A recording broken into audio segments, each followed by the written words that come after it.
Very good. શું થશે? બે ગીરી. Very good. ચલો મનો એમ એ વેરી ગુડ. અને લનો એ સરસ. કમલ. અહીંયા પહેલો આપણે સ્પેલિંગ માં લીધું કમલ.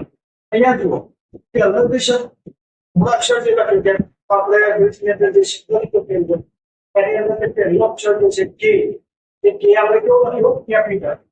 તો પહેલો અક્ષર આપણે કેપિટલ લખવાનું. બાકીના બધા અક્ષરો આપણે સ્મોલ લેટરમાં લખવાના છે. બરાબર મિત્રો? તો અહીંયા તમે જુઓ તો જ્યારે કમલ આપણે લખતા હોઈએ છીએ તો જ્યારે ઉચ્ચારણ કરીએ કમલ તો જો આપણે સૌથી પ્રથમ ઉચ્ચારણ કરીએ ક તો ક પછી અ એટલે કે સ્વરનું ઉચ્ચારણ થાય છે. એટલે તે કર્મ આપણે કે મૂકી અને એ મૂકી. કેમ એ મૂક્યું? કારણ કે ક પછી શું બોલાય છે? અ એ પોતે સ્વર છે એટલે આપણે સ્વર મૂક્યું કે એ. એવી રીતે જુઓ તો એમ કે અને લ સાઇલેન્ટ છે એટલે પાછળ આપણે એ મૂકતા